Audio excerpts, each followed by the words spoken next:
My name is Melissa, and I've been married to Cedric for nearly a decade. We're both in our 40s and don't have children. We live together in a cozy home, with Cedric working a standard white-collar job while I manage a part-time position. Thanks to our combined incomes, we enjoy a comfortable financial cushion. Our marriage has been smooth sailing so far, with hardly any major disagreements. Lately, however, things have become a bit more complicated. The change began when I inherited a condo from my father, who recently passed away. I've been advised to move into this new condo and relinquish my childhood home. My father had purchased the two-bedroom condo for himself when we got married. It's not overly large, but it's charming and stylish. The condo Cedric and I currently call home is actually my childhood residence. My parents and I lived in a four-bedroom condo till I married, at which point my father gifted it to me. After leaving for college, returning to this home filled with memories was a source of great joy. My mother passed away while I was in college, so my father lived alone in the family home. When Cedric and I were preparing to marry, my father expressed his hope that we would be comfortable in the condo. I initially thought he was hinting at moving in with us, but he firmly declined. He likely didn't want to intrude on our new life together. After my father passed away, I inherited the two-bedroom condo where he had been living. Luckily, I was able to quickly find a tenant and secure a lease. I assumed our lives would continue as they had before. However, a year later, my mother-in-law made an unexpected proposal during a visit. She suggested, "Why don't we let Jasmine and her kids move into the four-bedroom condo? It's getting cramped in their current place." Jasmine, Cedric's sister, is a single mother with 3 young children. They're currently living in a two-bedroom apartment, which I could imagine is becoming quite tight for their growing family.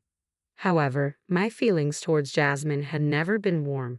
Each time we crossed paths, she seemed to look down on me for not having children. Cedric and I married just before I turned 30, and even then, Jasmine seemed intent on one-upping me. Her attitude only worsened as I reached that milestone. She would say things like, "You're 30 and still childless. Isn't your life over?" The comments didn't stop there. After my father's passing, she made a particularly cutting remark. "It's such a shame you didn't give your father the chance to meet his grandchild." Despite Jasmine being 3 years older, she often felt more like a younger sister-in-law than a senior. I genuinely wanted to maintain a good relationship, given her family connection, and I tried to make an effort. But after her hurtful comments, I found myself wanting to keep as much distance from Jasmine as possible. I don't have any siblings, and my father was my only close family. Amid the mental and physical exhaustion from losing him, Jasmine's cold words struck me deeply, leaving me with a lasting negative impression. I hadn't seen Jasmine since shortly after my father's passing, so I was taken aback when my mother-in-law made her proposal. She suggested that Jasmine and her kids move into the four-bedroom condo, offering to cover the rent at just $500 a month. Her expression seemed to convey, "Isn't that a fantastic deal?" I was stunned. While our condo isn't brand new, it has been recently renovated and is well maintained. With good public transport and proximity to a mall, its rental value would surely exceed $2,000. $500? I was taken aback by the audacity of suggesting such a low rent for a four-bedroom condo. Whether they're unaware of the current market rates or not, it felt incredibly presumptuous. I didn't respond right away, which seemed to lead my mother-in-law to believe I was in agreement, and she continued with her plan. "You have a condo that you're renting out now, right? You could live there instead. Just don't renew the lease. Once you're moved out, Jasmine and her family can move in." "How long is the lease for?" she asked. Cedric, ever the agreeable one, chimed in, "Oh, that's a great idea. The condo where my father lived is modern and stylish, and it's perfect for just the two of us." It felt like the conversation was slipping away from me, so I interjected, "Aren't we supposed to be living here together?" The reality is, my in-laws are currently in a single-family home that's largely vacant, with just my father-in-law and mother-in-law residing there. Cedric and Jasmine's rooms remain unused. If Jasmine's family needed more space, wouldn't it make more sense for them to move into my in-laws' home first, rather than asking us to make a move? It turns out, though, that if Jasmine's family moved into my in-laws' home, the children would have to switch schools. They would need to buy new school uniforms and other items, which they considered a waste of money. I couldn't directly refuse my mother-in-law's suggestion about renting the condo to Jasmine, so I said, "This is the home where I was born and raised. It's not something I can just leave behind easily.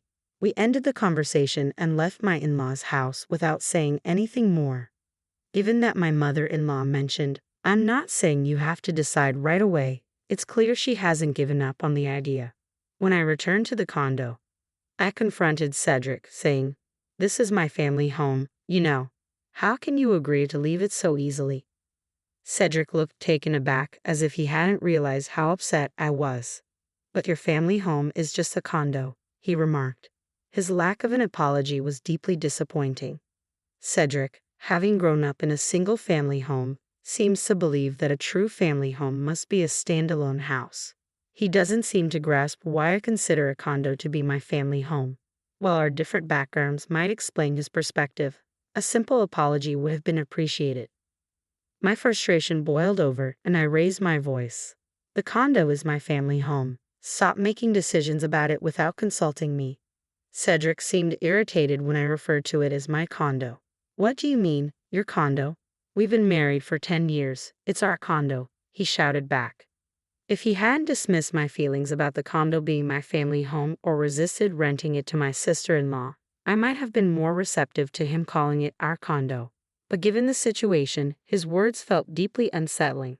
Despite numerous discussions, we remained at an impasse. Cedric, who rarely considered my perspective, labeled me as stingy, stubborn, and malicious. We both dug in our heels, and for months we were unable to reach any resolution. Meanwhile, my mother-in-law kept checking in, asking, "Have you given any more thought to our previous discussion?"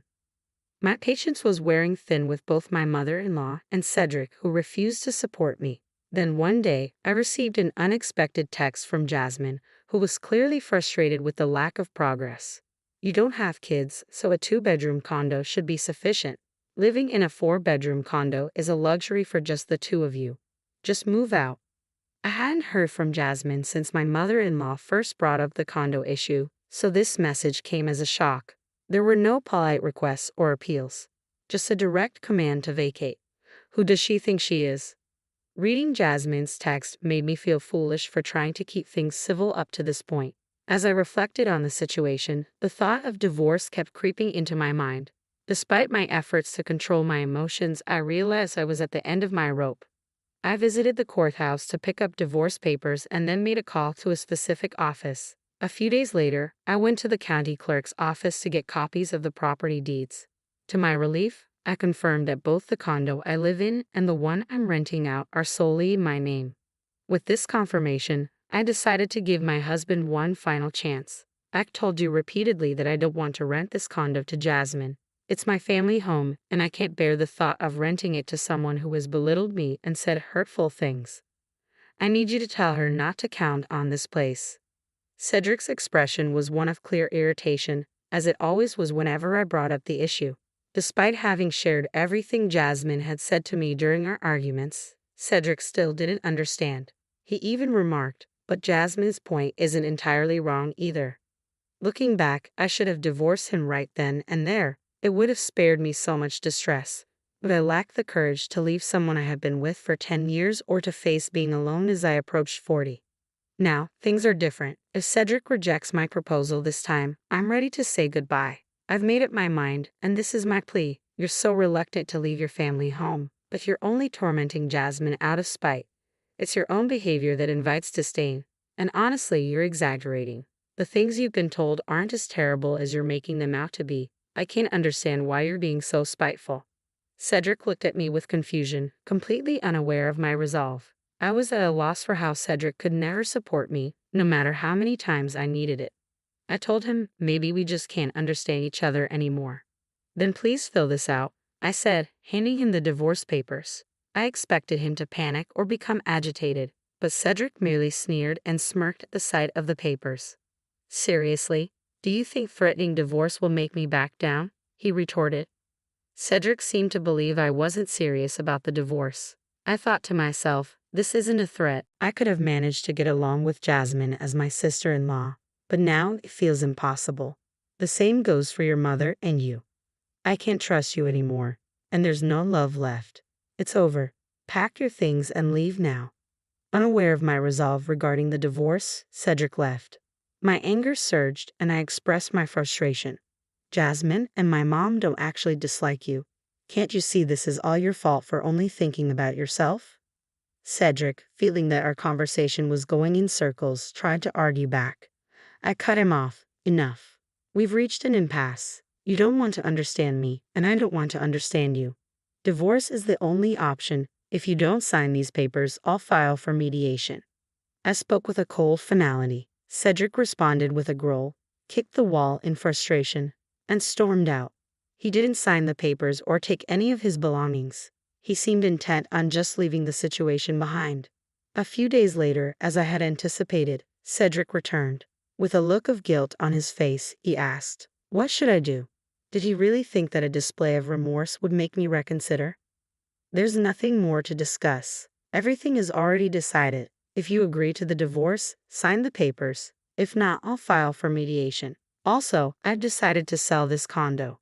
Yes, I had made up my mind to sell my family home. On the day I went to court to get the divorce papers, I contacted Mr. Allen, a close friend of my father's. I had known Mr. Allen since childhood, and he had been very supportive, even attending my father's memorial service. He had given me his business card, offering his help if I ever needed it. His card listed his law firm, where he worked as a lawyer. Mr. Allen had been instrumental in helping me navigate my father's inheritance by introducing me to a judicial scrivener. When I consulted him about the current situation, he was supportive and provided valuable advice on checking the condo's ownership and preparing for potential complications in the divorce. His guidance gave me the strength to take a firm stand. After Cedric left the house, I made the decision to sell the condo. I reached out to a real estate agent and instructed them to list the property. I also informed Mr. Allen about the failed conversation with Cedric, how he had refused to sign the divorce papers, and how he had left without resolving anything. I asked Mr. Allen for assistance if the situation escalated to mediation. When Cedric learned that the condo was being sold, his eyes widened and his previously indifferent demeanor shifted to a menacing tone. What? So, after all your talk about this being your family home, now you're selling it. Clearly, it wasn't that important to you. You could have rented it to Jasmine if it meant so little. You're just being stingy. Cedric's outburst didn't bother me anymore. I gave him a cold stare, which made him visibly tense. Yet it was clear he wasn't ready to back down. Cedric challenged me, saying, "You can't just decide to sell it on your own. The title might be in your name, but when we divorce, there should be a division of property. This condo was our shared property, wasn't it?" I met his defiance with a smirk and replied, "Too bad. This condo was put in my name by my father just before I got married. Anything I owned before marriage isn't subject to property division. I've already confirmed this with my lawyer." The parting with the family home was difficult. I didn't want to let it become a source of further bad memories. After consulting with Mr. Allen and confirming that the condo wouldn't be part of the property division, I was able to move forward with the decision to sell it. When Cedric learned the truth, his attitude shifted dramatically, and he started clinging to me in a desperate and unseemly manner. Cedric said, "I was wrong. There's no need to rent the condo to Jasmine. It's your precious family home. Are you sure you want to sell it? Since you're still living here, you haven't sold it yet, right? Let's not sell it. We can start over. I'll speak to Jasmine and my mother. Let's not proceed with the divorce or the sale." At that moment, I questioned why I had been with him for 10 years. I felt a deep sense of self-disgust. Don't try to sweet-talk me now. You never supported me, no matter how many times we talked. There's no chance for us to start over. Goodbye. Pack your things and leave as soon as possible. Cedric continued to resist the divorce, leading us to mediation. Eventually, I was able to finalize the separation and part ways with him. Now, I'm free. I initially feared that being single would be daunting, but it's actually quite liberating. I've purchased a new 2-bedroom condo and am embracing my life on my own terms.